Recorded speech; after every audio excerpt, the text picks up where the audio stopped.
Welcome back to Wacky Talkies with your hosts, Nathaniel, Ruby, and Hulkster's Cam Sully. Yeah, yours truly. All right. Hey guys, going up on a Tuesday. Oh yeah, we are recording on a Tuesday. The best possible day to record. All right.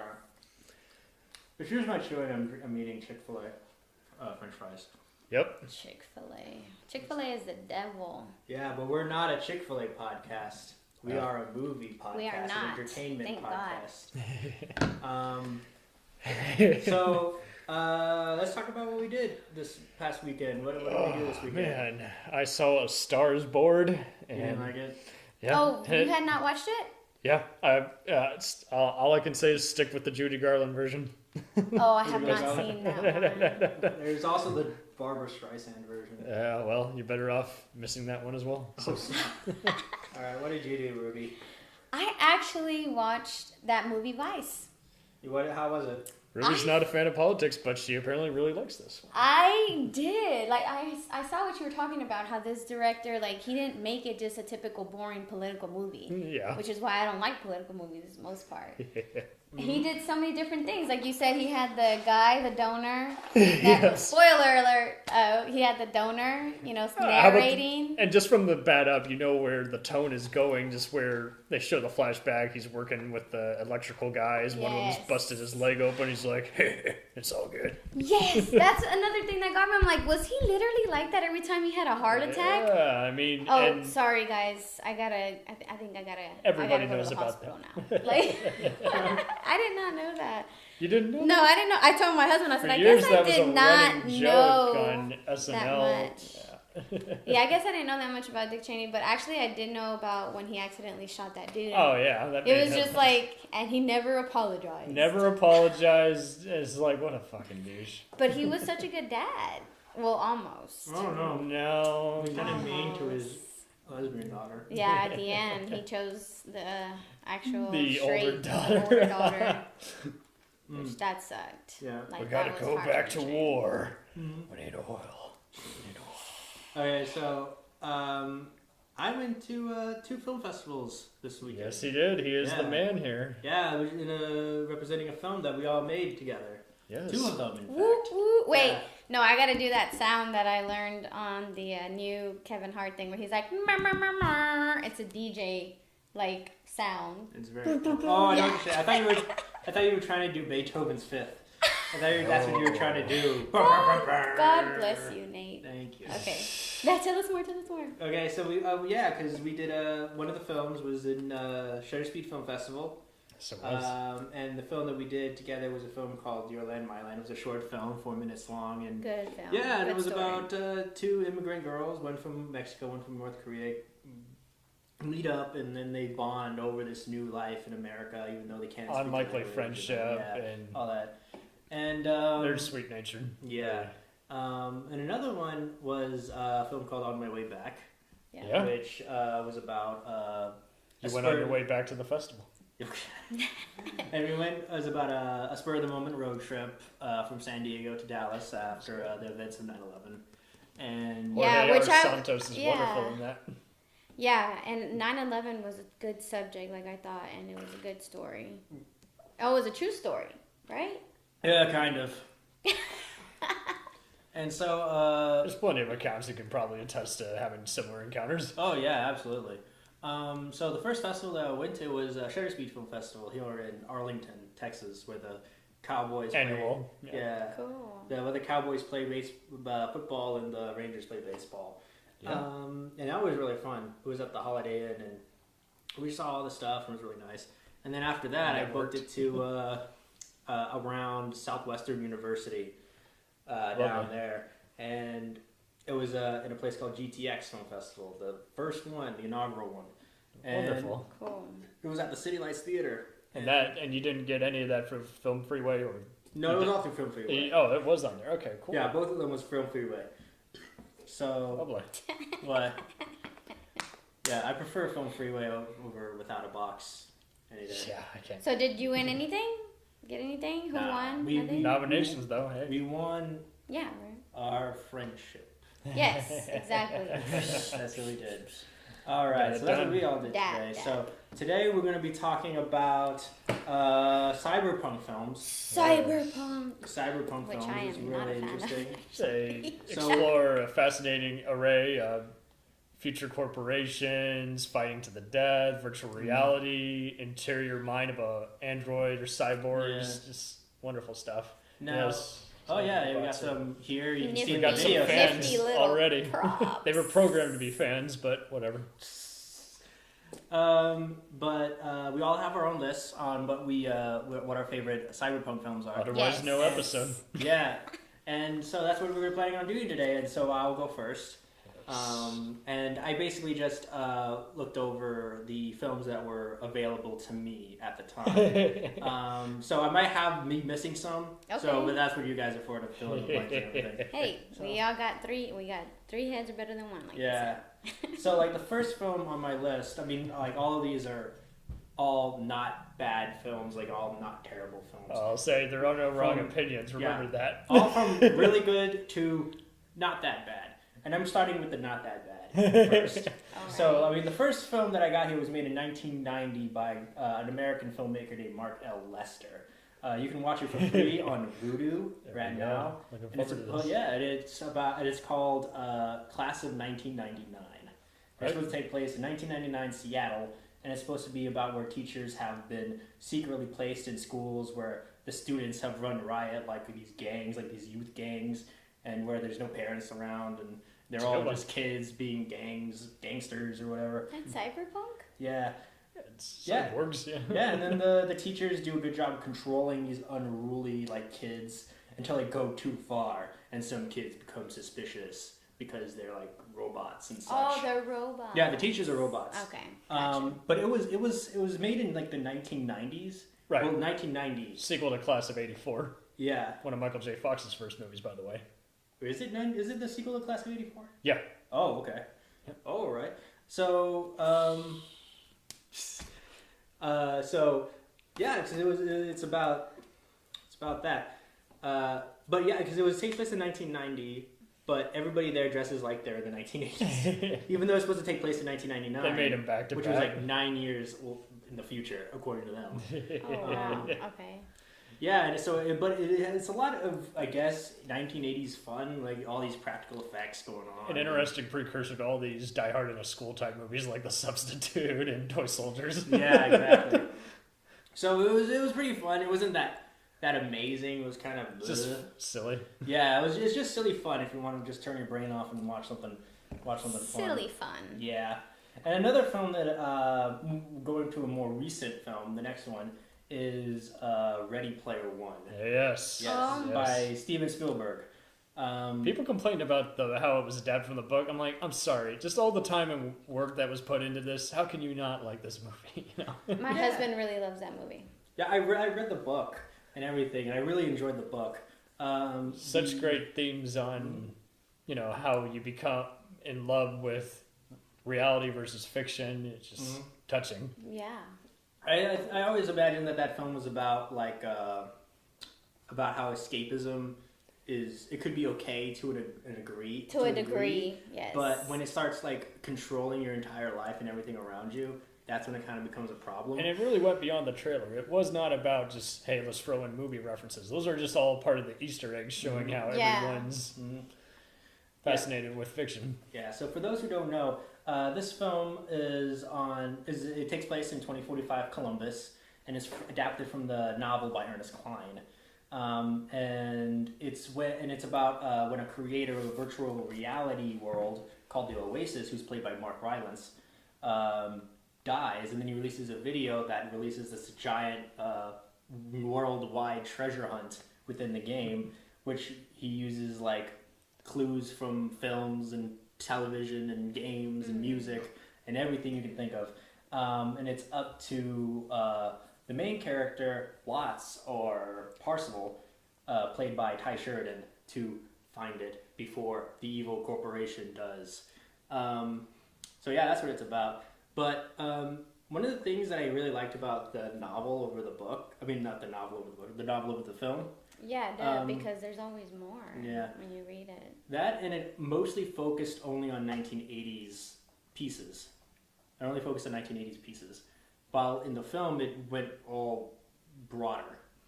But I really like the idea of it just focusing on one decade because I think it's more centered that way. Yeah. But and there's a lot more, like a lot cooler Easter eggs there because there was like Blade Runner references and then there's like old retro video game consoles and Pac-Man and this and that. But they have life to them as opposed to, hey, did you get it? Did you get it? Yeah. But I remember in the film the major thing was the Shining scene. Yeah. Oh man. Really well featured. Mm-hmm. Yeah. Funny obstacle course too. I was laughing my ass off. Yeah, but I remember like how it began. It was like, oh, somebody found the first key. How? Don't worry about it. It's there. But I remember in the book, it was actually like a total of 6 trials. Like you had to go through a trial to get the key, and then you got to use the key to unlock the door to go through the first trial, and then you do that. And I remember the first trial was, I believe, Parcelo was supposed to find like this skull arena, which is supposed to be like a level in Dungeons and Dragons. Right. Oh, cool. Yeah. Go on to the next level. Oh my god, D&D. Yeah, which is a level in Dungeons and Dragons, and he goes in there, and then he has to beat this Crypt King, like kind of like that, like a zombie king, in a game of Joust. Right. Mm-hmm. And if you know what Joust is, it's an old video game about with ostriches, and you joust people with them, and you have to, and then he has to. Once he beats them, then he gets the key. Oh, okay. And then I believe the key unlocks the door where he has to reenact the entire film of War Games. Yeah. Yeah, where he has to like. I totally forgot about that. Oh, wow. Yeah. The cops also look exactly like the ones in Minority Report, another Spielberg favorite. Oh, yeah. Near the very end, especially when they're plugged up and they're looking around, checking the data, saying who's hacking into our damn system. Yeah. And if you're thinking, hey, that would be really funny if they did it with Quest for the Holy Grail. Well, you're in luck because they did that too. I never saw it. Yep. That's a good film. It's a very when was it made? Film. It was made in like the 1980s. Talking about Raiders, yeah. I think we're talking about Quest for the Holy Grail, the Monty Python. Oh, 75. We're talking there. Yeah. I thought you were talking about Raiders of the Lost Ark. Yeah, Raiders of the Lost Ark. It could have been a double meaning, I'm sure. I mean, there's so many other meanings that even the filmmakers don't know unless they were really behind the scenes. Like Zach Penn, who co-wrote that movie, had previously written a cult favorite known as Last Action Hero, and he didn't know until after the fact that a lot of the visual effects artists had put in a few Easter eggs for that movie in there, and he's like, oh my god, you're kidding. Ooh, jeez. So, I saw Flying Circus. Oh, it came out in 1975, yeah. So, yeah, you can watch it right now on HBO if you want. Can't go wrong there. Yeah, and then the next film I on my list is a really good film called Total Recall. Yes. By Paul Verhoeven. Yep. The Dutch filmmaker. Which one is that? What year? The Came old out, one, right? Yeah, it was the original. With Schwarzenegger? Yeah, with Schwarzenegger. Okay, that's on my list too. I was just born, so. Yeah. And so I'm glad you did your research on this one because I did not. Okay. And all I had was the name of the movie and who was in it. Did you watch it? Yes, but Cyberpunk is not my favorite genre, like I said. Okay. Well, this film it's about, what is it about? It's about a man. Howdy, Quaid. Yeah. Goes on a virtual vacation of memories of the planet Mars. And in an unexpected and horrifying series of events, force him to go to the planet for real, or does he? Maybe, I don't know. It's left up in the air. And it's starring Schwarzenegger as Quaid, the main character, and it's from the novel "We Can Remember It For You Wholesale" by Philip K. Dick. Right. Followed by a spin-off show that had more to do with Dick's Blade Runner than it did Total Recall. Yeah. And then followed by a remake that was really meant to be more of a reimagining of the novel, but still referenced the movie. I know it's confusing. Yeah. It is. Yeah. I remember there was this one of my favorite lines. Hey, Ruby, can you say, you want to show me I'm your wife? What? Say, you wouldn't don't shoot me. Don't shoot me, I'm your wife. Don't shoot me, I'm your wife. Boom, boom, boom, boom, boom. Right. Consider that a divorce. Yes. That was the most epic line. That was wonderful. My God. Then you got Roddy Cox. It's like he's trying to give Hans Gruber and Die Hard a run for his money. That is so funny. You should have known. Yeah. But I really like that movie too. I think for me, I watched that as, a younger person. I was young. I was like... You do see Arnold evolving here. He's not totally in sci-fi action mode again, but he is at the same time. And Verhoeven does a good job of satirizing all the over-the-top, violent, 80s and 90s action movies. Yeah. I thought it was like the best thing that I had seen with like something futuristic like that. It was so odd. And Mars being well touched up. Yeah, and for me it was just like, oh, okay. I mean, I liked it. And do you think that? What do you think? Do you think it was reality or was it a dream? It doesn't to me, matter. it seemed like it was reality. I haven't heard the commentary, but I'm sure it doesn't matter. It's just like it's up in the air, just like with Inception. Like, I don't know. Did the Although ending... this one doesn't feel like a cheat like Inception. Like Inception, don't get me wrong, it's a very entertaining movie, but I've noticed flaws in it each time I rewatch it. Really? More. Like with people I need to rewatch shooting at each other from only like a few feet. I'm like, how are they missing each other with giant ass machine guns? That just pisses me off when I see shit like that. So, but when the dial starts spinning, it kind of slightly spins and it's like, okay, so you guys didn't even know if it even stopped spinning. Right. And you know what? And I've noticed that me and my husband do that now. We criticize movies like that where we're like... Some movies are only meant to be just seen like us. once. I told y'all, did y'all watch Us? I watched it. We'll talk about that. Okay. Because I gotta go back. There's so much in that film that I just gotta review and relook. Okay. There's a lot. You might not think there's a lot, but there's a lot. But about Total Recall, do you think it's really about like the everyman, like your average Joe trying to be extraordinary, even though he's not extraordinary? I think he's gonna live in his own slice of heaven or hell, depending on what he thinks he's in. Okay. Whether that's getting the girl or whether that's continually running away from people who want to kill him. Yeah. So. And what do you think about like that whole social commentary about how like the poor have to be like all mutated and everything, and they're like viewed as like it's a wonderful illusion for even healthcare nowadays. Is like they eat their own poison while the rich, they can beautify themselves with holograms or other cyborgs, Yeah. Or just say, hey, I got money. Talking about it makes me want to rewatch it. There you go. Where can you watch it now? You can watch it now on AMC. Why would you want to see it on TV? All right. Fun fact, back in ABC, many online users would tell me how funny the premiere of it was, because it's like when he first gets, how the movie only really becomes violent when he's first being apprehended by all the workers who he thought were his buddies. Mm-hmm. And it's just very gruesome, even by today's standards. But what's so funny is they would dice it up real fast. And then next thing you know, he had been captured after commercial break. It's like, how the fuck did he get captured? Who apprehended him? What did I miss? Yeah. I've been watching the TV the entire time. Yeah, because when I watched it on AMC, I watched it's the PG-13 version. Right, you're gonna have to. Because they like censor the like. Even Sci-Fi Channel is pretty violent. They're gonna cut out the rat deaths and the free booby prostitute. Oh yeah, they what they did was they like cropped it so it'd be like here. Yeah, that's not uncommon. So you have to. It doesn't make sense otherwise. Yeah. And also they would like censor the curse words so he would be like, "Hey, you." That's how it would be. Just like, what's the point? We already know what he's saying. Yeah, I know.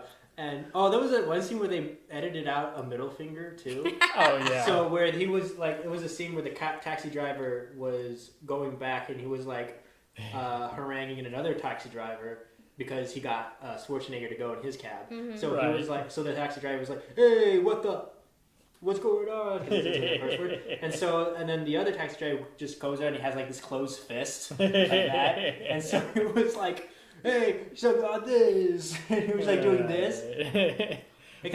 Voiced by the lovely Robert Picardo, who later played the holographic Doctor on Star Trek Voyager. Oh wow! Yeah. So, what do you guys think about the role of the taxi driver?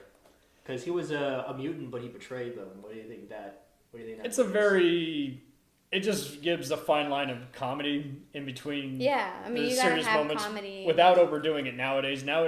Today's movies are just too many movies. They don't understand mood or tone, let alone the fact that those are two different elements. And so half the time you'll have violence and, people shouting out punchlines, and you don't know how much of it is clever versus poorly edited, well edited, and it's just like, well, we got a broken record here, one way or the other. So, and it avoids that, I think. See, I think they tried to do that with us, and it was kind of off, to be honest. Okay. Although I kind of agree with the commentary they're saying. It's just, it's up to you. Yeah, and so Total Recall ended up winning 2 Oscars, one for Best Sound and one for Best Sound Editing. Not visual effects? No, not visual effects. I had the lovely honor, Nate and I are both from UTA. Do you remember when one of the heads at Sony, this was one of the first ones to launch the Sony visual effects department. I don't remember And one of the heads of the visual effects sequence for when he's at the airport and they're scanning the 3D segment and they can see that he has a gun. Yeah. I know that won him some awards at some other places that honor visual effects. And it was one of those is serious consideration because that is an integral part of the story, even though it's a 5-minute blurb, Yeah. Plus, they also mostly have this good combination of visual effects and also practical effects. Yeah. Also. Practical and visual without taking you out of the story, so it didn't matter if it had outdated itself. You were still engaged in the movie because it's part of the story versus, hey, let's just throw that in there, see the Pepsi can, Okay. Yeah. All right, so moving on. The next film on my list is a more recent film that came out by Canadian filmmaker Denis Villeneuve, and it is the film Blade Runner 2049, which takes place in 2049 Los Angeles. I didn't like that one. That movie was so boring to me. To be fair, you should have seen the first one. Well, this film... I did. For those of you who don't know, this film is the long-awaited sequel to the original Blade Runner by Ridley Scott. Yes. And I'm glad they kept him away from this one. Oh, boy. Yeah. And so it is about a young Blade Runner's discovery. Young Blade Runner is played by Ryan Gosling. To a long-buried secret which lays him down to the trek of the former Blade Runner, Deckard, who's played by Harrison Ford. He reprises his role, and who's been missing for 30 years. You want something to eat. Now the thing about this film, it's very art house about this film, and I think it's it uses its use of visuals. Mm-hmm. Out of all the comebacks and sequels, I liked how the first part was homage and getting everyone sucked back into the world, and then the second part was let's continue the story and unfold in this new twisted web of lies, new worlds, new parts of this city. Yeah. Now the thing about I heard a lot about people praising this film as being one of the, if not the greatest sequel ever made. Because I put it up there with Godfather 2. Yeah, because this film not only even T2 does what a sequel should do, which is exemplify what the original was, right? Without overly piggybacking off of the original. This is it's the exact opposite of what I've had an issue with all these Star Wars and Terminator spinoffs. This is they're too busy winking at the audience. Oh, yeah. It's people who saw the first ones. These are the ones who are here. Mm-hmm. Stop telling us what we've already seen. Oh yeah. Build on it. Mm-hmm. As opposed to, hey, we're going to have another space station that, guess what? It also blows up planets. Yeah. Who would have thought of that? Was J.J. Abrams involved in the making of this particular film? He was not, but he was involved in the similar Westworld show. Okay. Because this film focuses a lot on Abrams' mystery box that he talks about. Because a lot of it is, in the beginning, it sets up, this mystery, and now he has to figure out what this mystery is, and then it slowly reveals itself. This is going to be a spoiler for the movie. I still don't know if he got complete, I wouldn't say happiness, but resolution from, untangling the web. From what I saw at the end, he kind of shimmies down and goes into deep thought. Mm-hmm. He's already been disconnected, emotionless. Yeah, I think he did, but his holographic girlfriend is dead. Who does he answer to?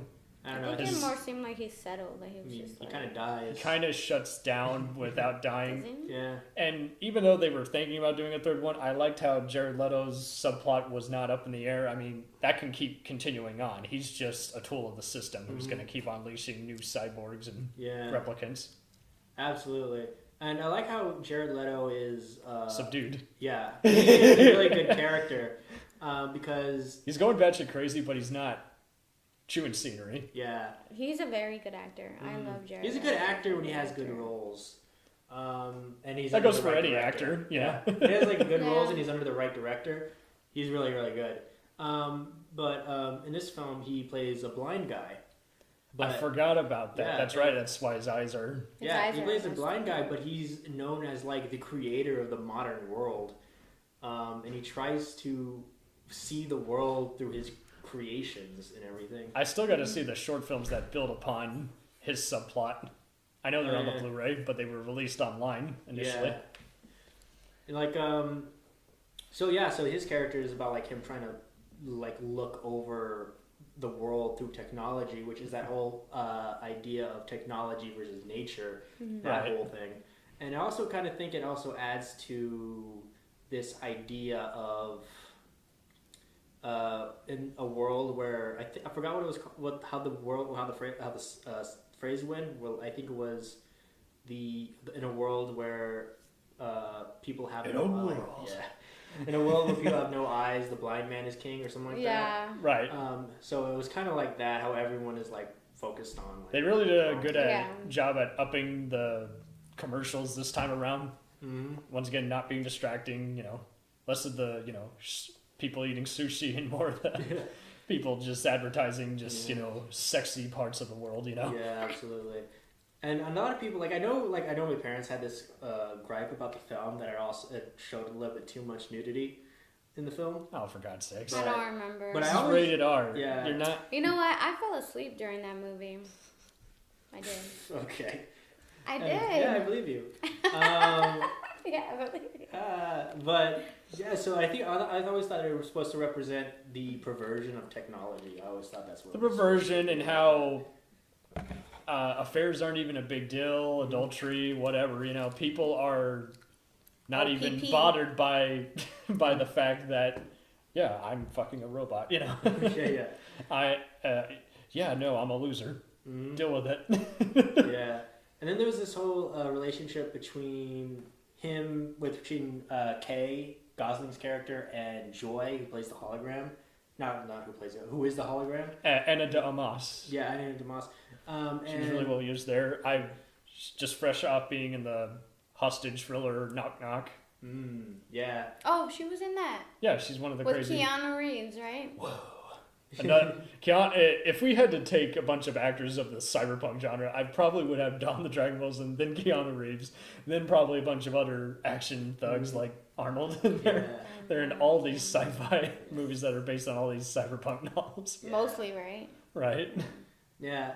Now the relationship is interesting between Kay and Joy. Is that it's based on what Kay believes is genuine, but it's not real genuinity. It's as genuine as he wants it to be because that's how she's programmed. Mm-hmm. Like you do feel sad when, spoiler, she dies. Yeah, she does die, but he learns later on that everything that she said to him in the past was just pre-programmed. Yeah, stuff. Yeah. It's like it broke free somehow, and it's like, did someone else program that? Or what to get to?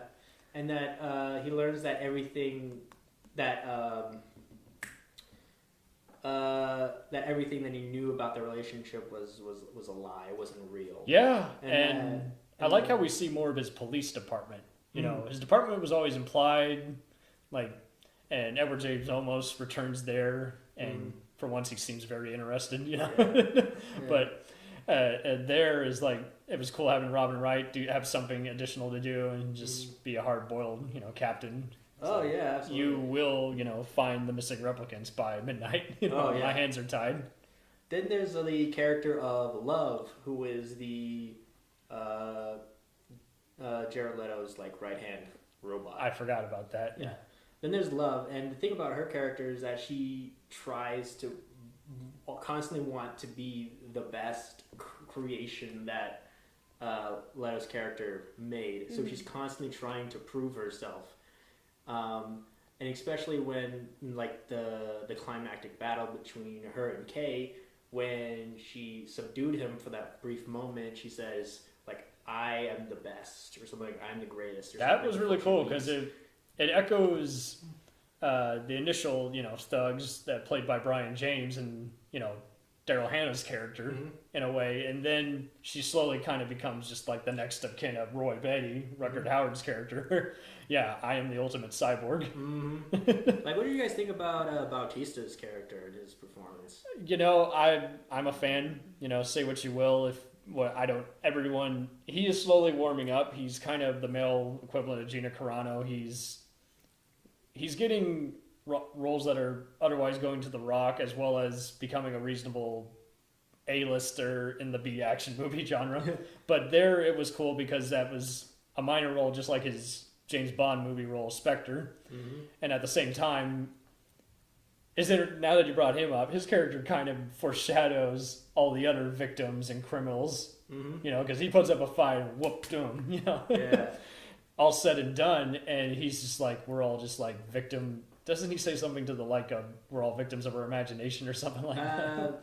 I think so. Yeah, he has an actual conversation. It's not just a random fight. I mean, it gets your attention, but at the same time, it's not just for the hell of it. Yeah. It's just to show what goes on with the procedure. Yeah, and what do you guys think about? Because one of the things I like is when Harrison Ford does not show up until like the last hour. It was a good of the tease. film. I like how they didn't over-advertise it, and I liked how he was actually invested in it. Because, I mean, he was saying in interviews, he's like, yeah, I haven't even seen these new Star Wars movies and Expendables and Anchorman, and that's okay. I just had fun doing it. It's like, okay.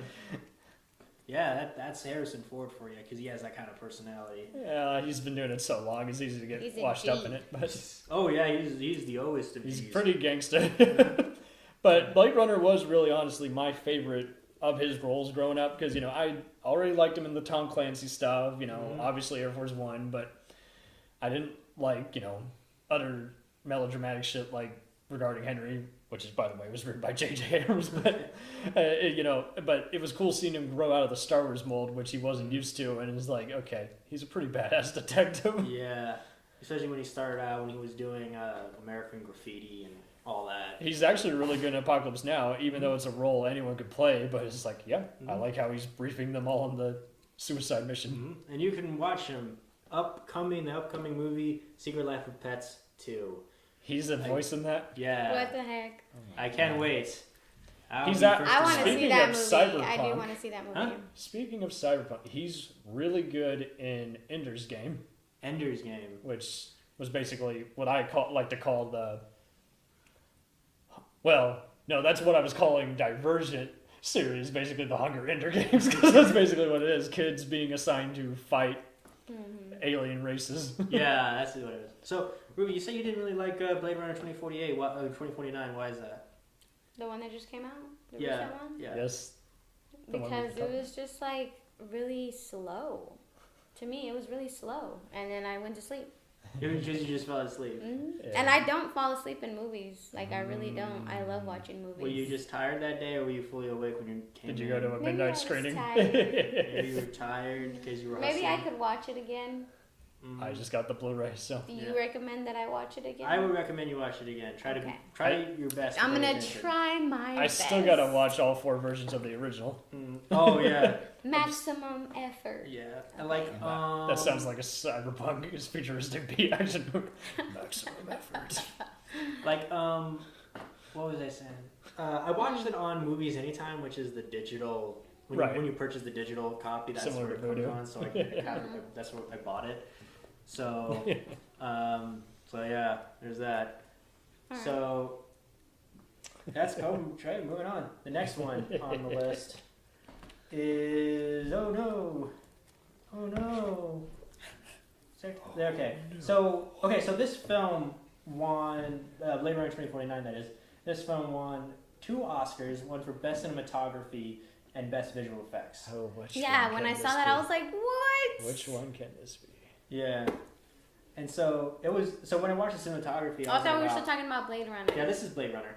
Oh, it did win for. This is, okay. Blade Runner 2020 because that's unheard of even back then because critics hated it back in the day. So when I watched it, it was really good because I'm a big fan of Roger Deakins.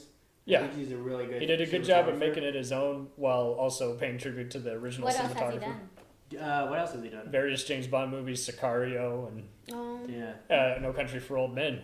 Oh, yeah. It's the exact same kind of Western vibe. It's like, I told you everything you need to know. Mm-hmm. You don't have to see anything else. Like this guy, he really knows how to paint a painting in each frame. Yes. He's really good. He's really good at coloring. Knob and him work together on everything else. Prisoners. Mm-hmm. I mean, boy, howdy. Okay. Yeah, and then he was nominated for 3 other Oscars for Best Sound Editing, Best Sound Mixing, and Best Production Design. It's wonderful. Evangelist soundtrack, everything. Yeah. One of the things I noticed about this film is that it takes place in Los Angeles, but a lot of things is written in Japanese. Yeah, it's all interconnected. It's building on the uprising of corporations around that time. But why Japanese? Why not Chinese? Well, because Japan was a big time, rising sun. Oh, okay. Intrigue. That's also not a thing about like a lot of cyberpunk films. Like people, like a lot of production designers look at it and be like, what would make it really cool? Japanese characters. Japanese characters, maybe some Korean in there. Let's just do it. I mean, it's cool to have it be diverse, but you're right. There are occasions where it's like, and like the recent Ghost in the Shell abomination that I cannot stand was confusing that way because it's like every other character was just speaking a different, all speaking English, but they were all different races. It's like, so what version of the future is this? Yeah. Because this is based on a manga and an anime. Yeah. So I would suggest you watch the original anime film. Yeah, I love all those. Yeah, really good. That was one of my favorites. Yeah, I saw that. The cartoon show, the other spin-offs, even the CGI remastered. Mm-hmm. I didn't even like Ghost in the Shell. I don't think I even watched it. I was confusing that one with Lucy. We're not going to talk Lucy, about that Lucy. I liked. Oh, you like Lucy? Well, I liked the story. Okay. Like, I'm intrigued by, the capacity of our brains, of the human brain, and how, we haven't even unlocked all of it yet, So I'm intrigued by that idea. Yeah. So the next film on my list is a film which is a Japanese film made by Japanese filmmaker Kitsuhiro Otomo. And it is the very popular, very well-known anime film Akira. Yes. And it takes place in alternate reality 2019 Tokyo. And it's about like a secret military project endangers Tokyo when it turns into like a biker gang. When it turns a biker gang member played by Joshua Smith. Yes. Into a rampaging psychic psychopath. Correct. Yeah. And that only 2 teenagers, one of them played by Johnny and Bosch, and the other played by Wendy Lee, and a group of psychics can stop.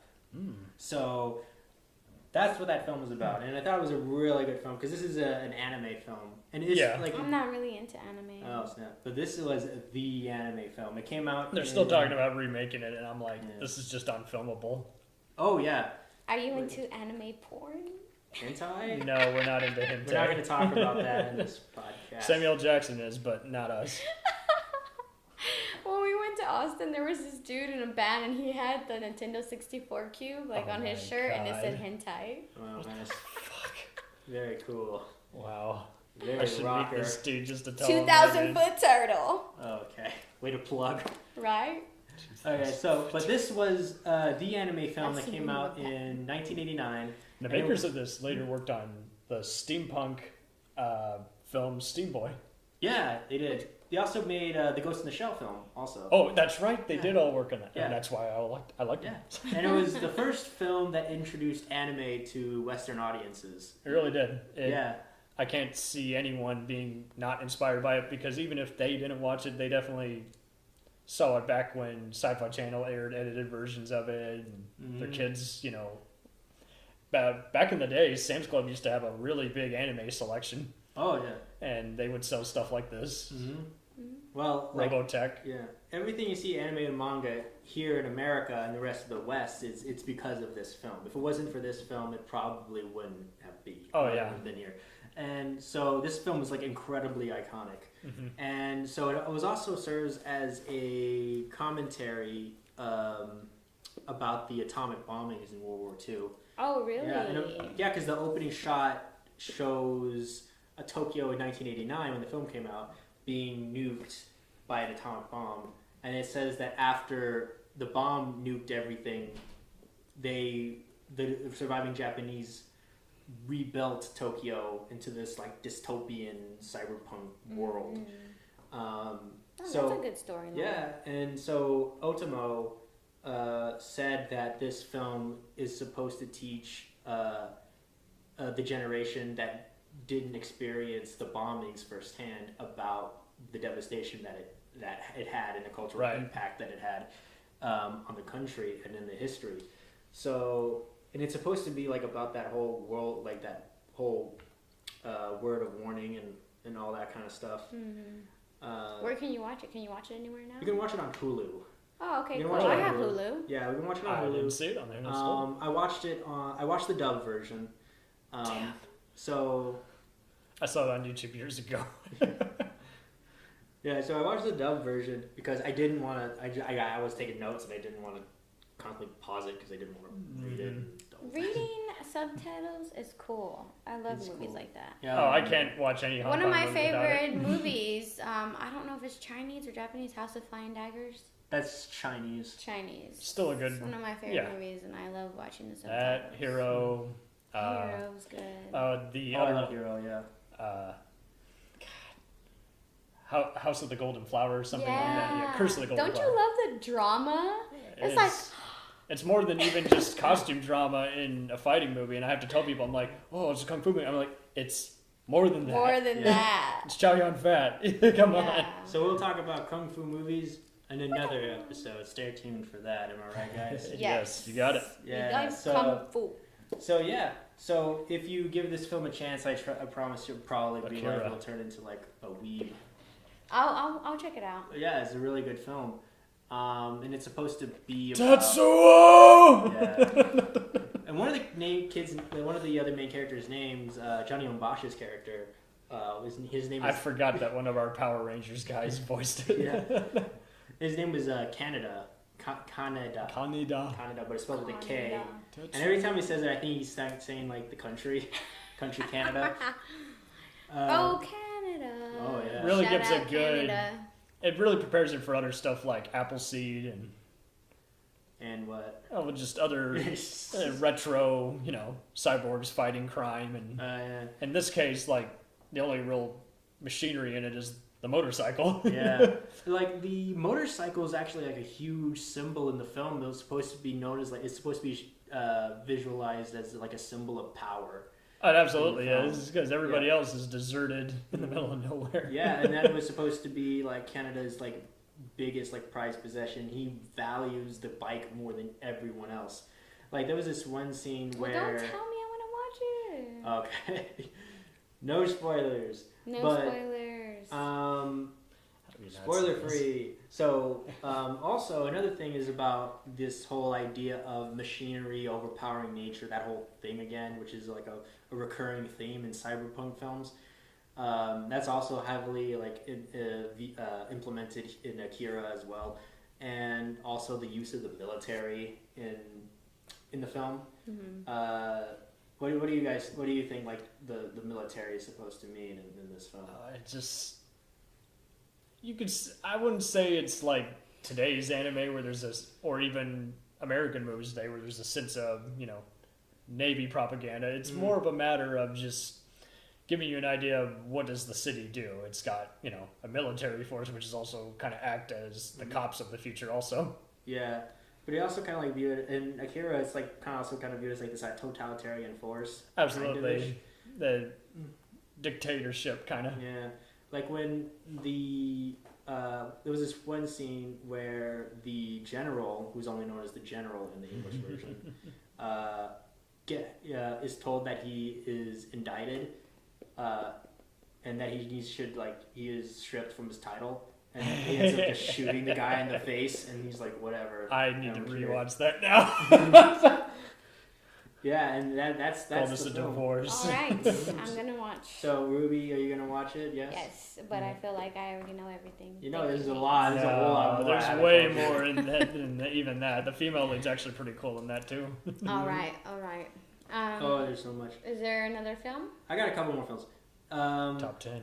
The next film on my list is a 4-time Oscar-winning film. It won for Best Film Editing, Best Sound Editing, and Best Visual Effects. What is this? Yeah, and it was made in 1999, and it was made by 2 American filmmakers, the Wachowski sisters. Oh boy! And we all know what it is. Yes. It's The Matrix. I love it. Yeah. But it's on my list too. That's on my list too. Yeah, it's The Matrix, where a computer hacker learns from Neo, played by Keanu Reeves, learns of the mysterious rebels about the true nature of his reality and his role in the war against the controllers. And it also stars Lawrence Fishburne and Carrie-Anne Moss. Wonderful role for her. Yeah, and so this film, it was like the epitome of cyberpunk films. It definitely reawakened people into it, and a lot of people Stay complain woke, about. fam. Well, people complain about how critics were pretty, ignorant about. Oh, this is so revolutionary. It's like, well, yes and no. I mean, it definitely made a lot of Hong Kong style filmmaking better known to the general public while mixing in William Gibson's type of cyberpunk in comic books, movies, while at the same time kind of doing what Tarantino does, put it in a blender enough to where they can call it their own. Oh, yeah. The agents and all that, and building on Total Recall's, red pill, blue pill argument. Yeah, and like The Matrix actually also took inspiration from Ghost in the Shell and Akira and all those kind of films. Even frames are generally taken wholesale. But yeah. It's not to the point of distraction. It's like, okay, well, they're hardcore fans. They earn the right, to just put that in there versus... I really just loved it because it had damn good acting and damn wonderful soundtrack good still. Fucking action. That tells the story. Yeah, it has a good, clean story. Like, it's not too confusing. One of the best villains of all time. Music. Yeah, but this film is some of the most philosophical films that I've seen. Yeah. And it deals about that whole idea of reality and fantasy. And if you want to even go into reality, is that even what you want? Are you still content with this fantasy that you live? Right. Neo kind of starts off as a consumer, but unlike all these other movies we talked about, he's not even really a satisfied consumer. He's just kind of acknowledges it and starts noticing all this unusual text. He becomes the unofficial rebel, which to this system is basically a terrorist, Oh, yeah. So, and then, by the end of the movie, he's Superman. Yeah. Oh, yeah. I'm actually a hardcore defender of all the movies. I know everyone likes to bash the sequels. I'm sorry. The APU. I love them all. The APU I defense of them the city for me is just up there with all the Star Wars and Lord of the Rings battles. Yeah. So you're on unpopular opinion? Yes. Unpopular opinion? Yep. Okay. I've only watched the first one. I haven't seen the other two. What? Yeah, just do a marathon one day. Okay. Wait, where can you watch it? Can you watch them all? Somewhere now? Honestly, just get the big ass box set because even if you Go don't, to movie trading company. because even if you don't like the second or third one, you're gonna love the Animatrix. Oh yeah, and then you're gonna definitely love. And then you're gonna love the Ultimate DVD pack has all those documentaries which further this discussion on. Like they get all the actors and filmmakers, and then they get a bunch of actual well-respected, cyberpunk and philosopher. I cannot speak. Philosophers. Why can I not say that? I know what that is. Philosophers and counselors all on there talking about it, and it's just awesome. Like there's one sole feature dedicated to the red pill and blue pill. Oh yeah. Oh, man, and I mean they're not talking generic stuff. Like you can even find samples of this on YouTube.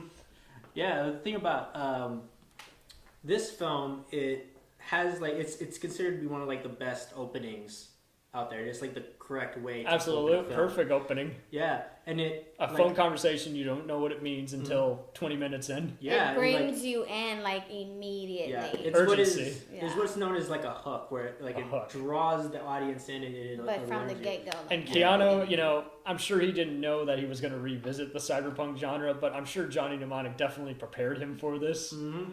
Yet he's kind of like the opposite. He's similar and yet at the opposite of Mnemonic. Like Mnemonic, he pretty much is working a 9-to-5, Wall Street type job in the future. Yeah. Unsatisfied, yet knows that something's up, something's unusual. Except instead of encountering violence, he pretty much violence finds him. Oh yeah. And he gets drawn into it. And instead of just saying, what the fuck is this all about? He's just like, well, what do I do now? Yeah, I want to be the badass now that I know I don't have muscles. I'm actually a wimp. And he's super epic in John Wick. He was like the epic. That was a cool build onto that as well. Yeah. Speaking of Keanu Reeves, I know y'all are gonna probably bash me for this, but my favorite role for Keanu Reeves is Constantine. People bash on Constantine, but here's where I just have to give the middle finger to the comic book geeks. It might not be a good adaptation, but it's a good standalone movie, and he didn't have the humor of the detective, but he still had the cool gadgets and the world. It makes a cool double billing with other movies like The Prophecy and even all these Exorcist knockoffs.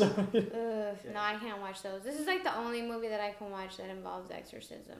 Okay. So going back to going back to the Matrix. This film is like loaded up to the wazoo with Christ imagery. Even some Homeland Security imagery. How about the scene where he's first being interrogated? How does anyone know if you can't speak? Oh yeah, that was pretty. I didn't see that imagery. What, in the Christ imagery? Yeah. There was constantly scenes where Neo is like T-posing, like in a form of a cross. RoboCop has this imagery as well. Yeah, and then there was this one scene in the beginning where the guy literally calls him, "You are like a Jesus Christ" or something like that. Like in the beginning, he blatantly says that. And that was intentional. The creators, the Wachowskis have said this multiple times. Like by the time he's fighting Smith in Part 3, he's the Messiah. Mm-hmm. He's God fighting, not necessarily the devil, but a rebellious guy. Like Agent Smith is pretty much in purgatory by that point. Mm-hmm. He's got all these clones of himself. Yeah. and Neo is like, he's bigger than the Matrix, so he's the God essentially, or Jesus Christ. The most interesting thing about the villain played by Hugo Weaving. Wonderfully cast. Yeah, and the thing about the villain and the protagonist, the relationship is very interesting in this film. Mr. Anderson. Yeah, we miss you. Yeah. And for those who saw the recent Mortal Engines by the Lord of the Rings creators, it's technically steampunk, but there's a few cyberpunk elements in it. And I kid you not, it's like Hugo never left the Matrix world. He flat out milks it for all it's worth. He's basically Agent Smith in that movie, but if he built a city and decided to bury anyone who defied him beneath him. But don't tell me, because I was wondering if that movie was good. It's on Netflix. It's a cult hit. Everyone who's a fan of the genre has loved it, I'm gonna watch Go check it. All right, go for it. All right. So like because the thing about the protagonist and the antagonist in the Matrix is that they both have the same MO. They both want to destroy the Matrix. But the difference between Smith and Neo is that Smith wants to destroy the real world. Smith wants to make everyone his bitch, while Neo wants to defy. Like at first, he's not even sure about teaming up with these rebels, especially since one of them's a traitor. Yeah. That was another thing. It's like this idea of the most beautiful of fantasies is better than the most harshest of lies. It's just a love letter to everything. Not just the genre, but also neo-noir, because the Wachowskis have previously done other movies like Bound and Assassins. And the thing about this editor, I don't know who edited this film, but this editor is probably some of the best editing work I've seen, because the transitions are flawless. It's like they do montages without overdoing the montages. Just like when you first see the fight choreography, you're distracted by the fighting, but then a rewatch in the morning. But sure, when you rewatch movies, it's like, no, this is to stage 1. Yeah. Morpheus is the badass. Stage 2, Morpheus is the badass who's been captured. by the boss, the big boss. And now, stage 3, Neo must now he must man up. Now he doesn't have complete mastery, but even he's knowing his abilities. Well, the other thing that I really enjoyed about the film too is the costumes, like the costume designs. They were building on what Blade and X-Men were doing around that same time. Even Dark City, which fans of Biters are like swearing, they used each other's, wardrobe and costumes, like they probably did. But what's wrong with that? Yeah, there's no harm in that. I mean, it's a lot easier to do that. Same year as Star Wars prequels started going up. I'm sorry, this takes the cake for best visual effects of that year. Oh yeah, because they revolutionized. It tells the story. Yeah, visual effects and the whole idea of bullet time. Yeah. This was making John Woo stuff popular while making it its own. Mm-hmm. Oh yeah. And it's not for shock value either. It's really a shame when I would encounter so many people who like this movie just because of the action. I'm like, but there's more to it than that. Yeah, there's a lot, but the action was good. Yeah, no, don't get me wrong. The action. You need to watch the other ones. Why do I need to watch the other ones? Because you have to see all of them. They're all good. I guess I have to see. I mean, might as well. And if you don't like them, just turn on the riff tracks because every movie is funny, even good or bad, with commentary.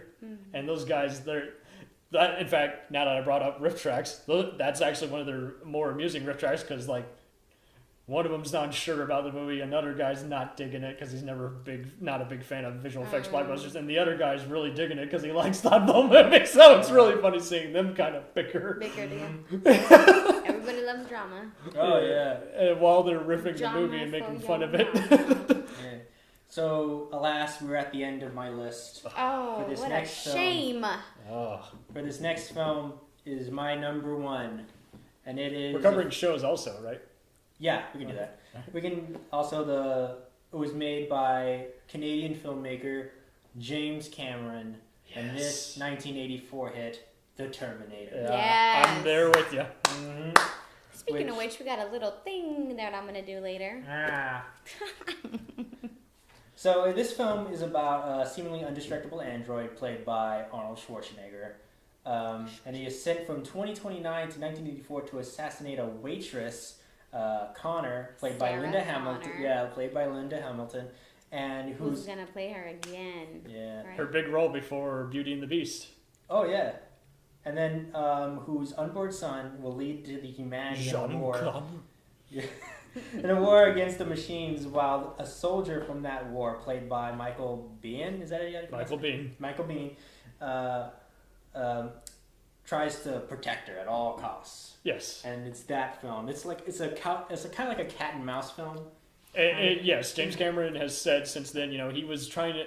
George Lucas beat him to the punch with Star Wars, and he was like, "God damn, That's exactly what I had in my mind that I wanted to do when I left the Roger Corman, B-movie house. Yeah. And then, he saw Halloween, and he's like, well, how about I, mixing a slasher movie in with, a sci-fi movie. Oh, yeah. Well, and John Connor, to this day, is still one of my favorite heroes, even though he hasn't been consistently played by one individual, Mm-hmm. And he's up there for me, with Luke Skywalker and Strider, Aragorn, and Lord of the Rings. It kind of works in that way, though, because he is supposed to be He may or may not exist. Right? And he may or may not exist. He's the Resistance god that keeps him going. And everyone likes to go, Terminator 2, that's the best one. I'm like, for me, as I grew older, Terminator T1, to me, is still the best in the franchise because, like you say, the detective work... It was really inspirational for the action horror sci-fi genre. Like you see movies like The Hidden and X-Files taking off on it. They all think she's a lunatic. Yeah. You even see Sarah Connor's presence echoed as the female heroine in Candyman in a way. Mm-hmm. It's like the same kind of difference. No one believes her, even though this menace is from out of nowhere is kill her. Yeah. My favorite, what I love about the Terminator is that the simplicity of it all.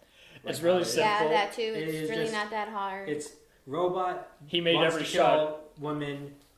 Guy must save her. That's it. And James said how he was having, and that's what I love about it more, low budget filmmaking, but it looks like a bigger budget movie than it actually is. It was $2 million it was shot for, and he was having to make, not only rent equipment, but make every shot count, film without a permit. Oh, even re-edit it. Since the budget of this film was $2 million, that is stupid low. That's wonderful. For a film of this, they didn't want to give him anything extra. Amazing. and he was like, "When I'll just build on this all for part 2." Mm-hmm. Orion thought it was gonna bomb, and MGM's now owned company. They thought it was gonna bomb. They weren't gonna put any more movies. They're like, "Nah, it's just more drive-in junk. It'll be out in 2 weeks." And by after 2 weeks, it's like, we're not pulling this. Oh yeah, it is pulling this is in awesome. the money. Yeah. This is also the other sad part. There will never be a Terminator box set because they're all owned by individual companies, and is like you're gonna have to collect them on your own. I guess I actually recently rebought the original 2001 edition because what's a real shame is the Blu-ray has fucked it up by making it really, really dark and hard to see. Really? A lot of fans complained about this, like, why is Michael Biehn, why is the shadow more detailed than his face in the factory fight at the end? Increase the contour, it's like just unneeded. Like they do a real good job on the T2 Blu-ray, which contains all 3 cuts of the movie. Yeah. But how many cuts are there? There's the theatrical, and then there's the. James Cameron says he doesn't believe in special editions or director's cut, more just a complimentary. He did a complimentary cut, which just put all the deleted scenes back in. Okay. You don't need them, but they really add to the T-1000. What exactly he did at the house massacre. Yeah. And I particularly like the additional scenes with John and the robot and the cyborg, like where Arnold smiles. Mm-hmm. Yeah. A lot of other fans cringe at it. It just gave me more humor. Yeah. Well, so, both of y'all have watched all the movies then, right? I only watched the first one and then Genesis, and that's it. Oh my god! Are you kidding me? Oh. And then and then the third cut of T2 was the recently remastered 3D cut where they did some digging on some forums and took out all the movie mistakes, like the cameraman getting in the shot and CGI removing Robert Patrick's genitals. It's like, okay, I don't know who was looking, but that's fucking hysterical. Right? I didn't even know. Remastering the sound, and a lot of fans were noticing how it's very apparent that Arnold's stunt double Peter Kent is in the car chase. There's the motorcycle, particularly when he falls down, and they didn't remove John Connor's stunt double, but it was like, yeah, let's CGI Arnold's face back onto his stunt double. And they did a good job. It's not noticeable like the Star Wars trilogy remaster. Yeah. Oh, man. But I was going to say, how are you not going to follow the difference? Because, like, on the first movie... I know a lot of people love Genesis, but Genesis is just a sore eye because it's like, that's one of those other examples of bad homages. And then they try to introduce a new story. Yeah. Yeah, other people call it at the beginning, the very first one... suck. The first one, it's Arnold who's chasing her. Yeah. Who's trying to kill her. Yeah. Yeah, and then the T-2000 or the T-1000 in the second one tries to kill Right, her. and now he's the one that's trying to save her. It's a different model. So what did you guys think about that twist whenever that happened? Like, oh shit, now he's the one that's going to be trying to save her. These were my movies growing up. I would watch them each time they were on Sci-Fi Channel. What did you think about them doing that twist? This made shotguns cool for me. This made action mystery cool for me because it was more than just pew pew, robots of the future. It was actually, kind of some terror elements mixed in with car stunts, and again, just unheard of even to this day. You will not get better than that. And again, because it tells the story, it's not gone in 60 seconds where the car chase is the movie. Yeah. Now, to answer your question, I thought it was a really good idea because it shows that the Terminator is not good or it's not bad. It's just following. It's programmed. But is it? Because at the end, just the whole acknowledging it and doing the thumbs up is it closer. And T-Free for me growing up, I liked because it was just a rehash of everything I liked about T2. People give it shit because, yes, the CGI is not good and it's just more summer blockbuster cash-in. Mm-hmm. Salvation is more of a Battlestar Galactica episode. I look at it that way. Yeah. The TV show that they did, the Sarah Connor Chronicles, is actually pretty well liked by the fan community. I did not know they made that. I totally recommend both seasons 2 seasons of it because Lena Headey, before she was in Game of Thrones, she's probably the best. Who is she, Cersei? She was Sarah Connor on that show, and she was amazing. I could see that. They took another Game of Thrones, gal for Emilia Clarke, and I'm sorry, she just wasn't cutting the mustard. She and Jay Courtney I did not buy as Kyle Reese or Sarah Connor. Don't get me wrong, the movie was beneath them in Genesis, but it's like, no. They're not even trying. Come with me if you want to live, but they're doing it just for fan service versus having any meaning. Yeah. And like the thing about the Terminator, what I like about what Cameron did is that he used this effective use of space, where it's like all the chase scenes are in this confined area, in this narrow plane. Even when they were being chased on the highway, they're confined to just a tunnel. Right. Yeah. And that was really you amazing. feel isolated from the rest of the city. It's a personal battle, like High Noon. And a lot of people relate to the Terminator and Reese being like the Greek mythology of the Minotaur and the Greek hero in the labyrinth. Really? And And William H. Wisher, you get his the co-writer. It's cool seeing him. Do you remember the cop who gets knocked out in part 1 of T1? Longest time everyone thought he gets killed. He actually shows up in the shopping mall scene, and you see him. He's got like a kid and a wife. I don't remember. And it's just a funny cameo, but he's actually playing the same cop who was knocked out in part 1, and he's like, oh shit, it's that guy who, the naked man who killed me. Okay. Oh yeah, I think I remember And that. you get his love of the action genre while having all this, it's short on dialogue, but it's effective dialogue. It doesn't, seem like one-dimensional like so many of today's movies. Yeah. And you see so many, from this point up, so many of this line of movies, just 2 stars, either you know them or you don't, facing off for 2 hours, with Heat, Face Off, all those types of movies throughout the rest of the 90s. What you don't see is their mastery of the visual effects. You see so many distracting visual effects. Well, with this one, is like, this was upping their game, and because they were the first to use it, they took their time making sure it served the story. Yeah. All right. Well, that's the end of my list. I'm going to go on to who's next. Ruby, do you want to go I'm next? gonna run through mine. We're already way over time, Nate. Yeah, Uncle Tom, We had a lot of mate. fun, though. We did. That's why we have a wonderful editor named Nathaniel. Yeah, that's Okay, me. so my favorite, like I said, was Total Recall. Yeah, My favorite old, I would say, like back then, Cyberpunk with Total Recall, Terminator. Ready Player One. I like Judge Dredd. I like Judge Sandra Dredd. Bullock. Which one? The Oh, old the original? one. The Yeah. original. I It's I fun. love the acting of Sandra Bullock and the Oh, chemistry wait. between her and Stallone. Oh, wait. Like, You're I talking like about Demolition Man. That's Is that Demolition Man? Yeah. Demolition Man. Oh, that is. Haha. I love that one too. And Wait, this- is that Cyberpunk? Yeah, I think so. totally. The corporations, Okay, then that's what I meant. Like Demolition Isolation. Man. and military police, The most evil corporation. Yeah. Taco Bell. Taco Bell. Schwarzenegger got to be president. No, snap. And Matrix. Matrix, of course, was like The my entire back trilogy, then. or just Yeah, the entire trilogy. There you go. And then my favorite newer Cyberpunk movie. Oh wait, I was gonna say Ghost in Shell, but that's when I confused it with Lucy. Alrighty, I loved Lucy. it's all good. So, Oh, show him your thing. Oh yeah, this is my Stranger Things notebook that my friend gave me. It's the best. it's possessed. No, it's not.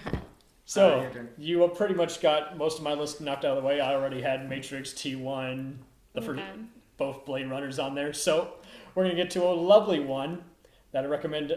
I recommend the Trancers franchise to fans of Cyberpunk because it's a mashup of Terminator, Back to the Future, and Blade Runner. What's it called?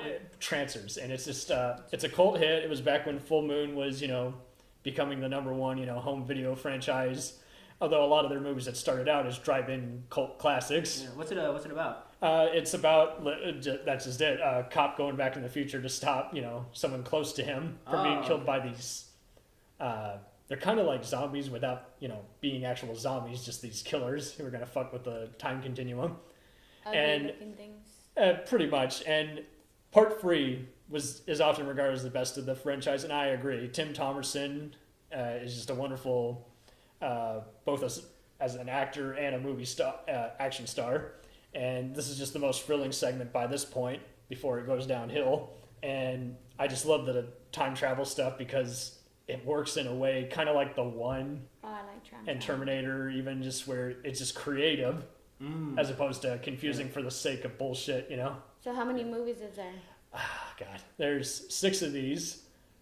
Stick with the first 3. Don't watch part 4 and 5, which were cheaply shot in Romania and just look like a really bad after-school special. Part 6, I haven't seen, and I probably never will. Next up, Star Trek First Contact. The entire show, Next Generation itself, has plenty of cyberpunk lovers' dreams. You know, virtual reality, the hologram simulator, voice-activated computer. Data is just a fascinating android because he's a character, but he's also got emotions built into him. And this one, you know, was just the best standalone, in my opinion, of the Trek movies because it's just a good spaceship takeover scene. Picard is literally doing his best John McClane in Die Hard takeover, and it's also just a cool. It also incorporates a lot of Back to the Future, you know, stuff in there by having them go back in time to stop this, you know, cyborg race from wiping them out. Yeah. And otherwise, you know, everything will cease to be. And so you got a bunch of NASA mystery in there as well as, you know, spaceship takeover. That sounds and a lot of allusions to Moby Dick also. Oh, nice. This is my ship. We will not destroy it. That sounds a lot like something from Herman Melville. I think that's his name. Yes, I think they did build on that, and it's just one of a kind. You know, you can hate Star Trek all day. You're not going to get anyone to admit that this is a bad movie. I'm sorry. Yeah.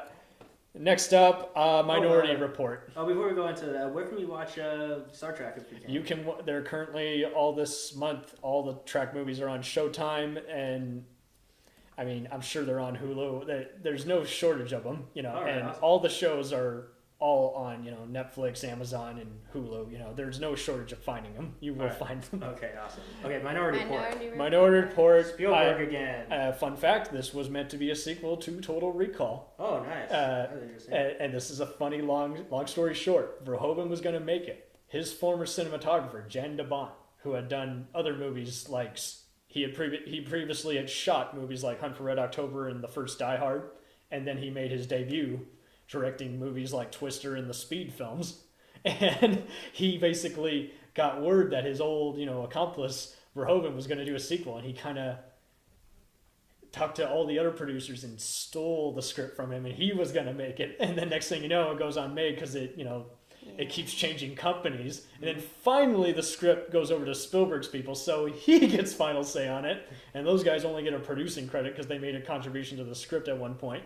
And it just becomes a lot of people don't know this. Yes, Tom Cruise is running in this, but it's more to it than that. It's actually most people overlook this. This is more than just a Fugitive in the Future movie or a Matrix type movie. It's also allusion on futuristic Homeland Security. You know, they're all future cops. That everybody is a threat. You know, and just the whole seeing into the future. Oh, I'm the murderer, or am I? You know, and the fact the machine has faults in it, or does it? Yeah. Who programmed it? Especially if someone messed with it. This was followed by a god-awful TV show spinoff. Despite its cast and even showing clips from the original movie, it did not take advantage of it. It failed to stand out at the side of any police procedural or sci-fi movie. So it was short-lived, but for good reason. So stick with this movie. You guys have seen this? Minority Report? Yes. I have not. Really? Janusz Kaminski, you know, has been Spielberg's cinematographer on all his movies since Schindler's List, for the most part. And these visuals are probably the most wonderful because you do see Tom Cruise in a vulnerable state. I do like how instead of cloning, we have all these supernatural beings who can see into the future. They're basically the batteries of the system. Yeah. And the advertisements are very much like Blade Runner, but they're also done in a way to kind of foreshadow what kind of a zone he's going in when he's on the subway, when he's at the airport, when he's running away. Yeah, this is Tom Cruise, right? Tom Cruise, but not intrusive Tom Cruise. Like, he's not in Mission Impossible or the Firm mode. He's, you know, this is before we make fun of his couch jumping. You can't catch me, gay thoughts. That's hilarious. Oh my god. And you can Tom definitely Cruise see running. the influence in other movies. Yeah. Next up. Where can we watch Minority Report if we can? I don't know where we. You're gonna have to get the DVD or the Blu-ray. Okay. I'm sorry. It's on HBO every once in a while. So all right. If it's on late at night and you don't want to go to sleep yet, put it on. You won't be just TNT for a while would have it on every other Saturday when they didn't have the Matrix or Heat on. Next up, Nemesis. Nemesis, next. Directed by the infamous Albert Pion of Cyborg fame. This one is actually a well-reviewed movie. This one contains a big chaotic shootout sequence that the first Underworld movie ripped off by having a character shoot its way out of a wall that goes down 5 different floors. And this just is a nice mix of, robot elimination squads. Even though it's got a bunch of B-movie actors as well as a then unknown Thomas Jane, it's very interesting. It's just a well-done mix of John Woo, Blade Runner, and Total Recall. Awesome. Next up, and once again, you can easily YouTube this sucker. Okay. In an action movie pack. Next up, The Running Man. I had to have an Arnold movie. I hated this when I first saw it, but it grew on me over time, and I just realized, you know what? The one-liners are worth it alone. And you see this movie's influence on the remakes of Rollerball and Death Race by having, contestants kill each other on a reality show. And here you got Arnold once again as a, this is a cool 3-year precursor to Total Recall, except instead he's like a cop who is just flat out speaks out saying, "No, I will not destroy these people," and much like Demolition Man, just gets thrown into all these games that he's supposed to fight. You've never seen? Oh, let me sum it up for you in one sentence, and it's a kick-ass line. "I hope you got room for my fist, because I'm going to ram it into your stomach and break your goddamn spine." Oh my god! Yeah, it's a wonderful. That is the best Arnold line out of all of these. I'm gonna watch it. Stephen King just owned this movie that it was based on because it had little to do with his book, and he had a little say in the matter, and he did not want his name on it. Which book? I forget what it was called, but no. I can't even name anyone who's even read it. That's the thing. But all right. Anyway, yeah, The Running Man. That is a favorite of HBO, Showtime. It comes on TNT once in a while. All right, next. And we're going to end it there for movies with RoboCop. Oh, the original one? The very original, because you can enjoy the one Sci-Fi Channel miniseries, even the remake to some extent. This one, again, is the introduction to Verhoeven's satire and Jesus worshipping, but, by blending in cop movies with a lot of the Blade Runner mentality, how much of him is human versus how much of him is just a robotic cop. How he fights the system. Speaking of Running Man, it's available on Prime, Tubi, and Showtime. Oh, good. Right. I had Prime and I didn't know. All right, so RoboCop. What else? RoboCop is just a lovely... I don't know anyone who hates this movie. I don't. It's a perfect... double feature with the Terminator. I wasn't mad at it. I mean, I saw it and I liked it, the original. I didn't like the new one that much. Really? Yeah. Oh yeah. Now, good news. What? The writers are getting together to produce their unproduced sequel script directly to the movie, and I think they're going to do what they did with the new Halloween, where they're not going to acknowledge the last 2 sequels. Okay. Okay. I mean, because for a while they were talking about doing a sequel to the remake, which I really wanted to see, but I think this is a perfect compromise, because Verhoeven's never going to come back to the States. He got sick of playing the Hollywood game, doing a studio compromise. And I forgot who they were attaching to this one. Oh, Neil Blomkamp. Okay. Who did District 9 and Elysium and Ruby's favorite, Chappie. So Chappie! Is Chappie Cyberpunk? Yes! Yes, totally is. Oh, okay, I want to say it. Dealing with cyborgs? Chappie. Come on! Yeah, that's what I thought. Now I got to do top 10 Cyberpunk shows. Okay. What do you guys got to say for that? I think we kind of got to wrap it up because we're way over time. Yeah, I'm going to just say what I was going to do creatively. I was just thinking that Terminator, since we all love Terminator, an easy DIY outfit is when you go to men's dentistry to get your free cleaning and you get these glasses right here. You just put them on, throw on a gray shirt, and then a leather jacket, and that's it.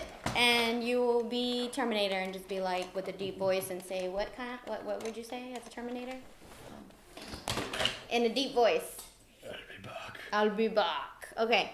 And then I was gonna make treats, but I didn't have time. So here are some candies from a birthday party that my kids went to. It's their candy, so they made it through the stuff.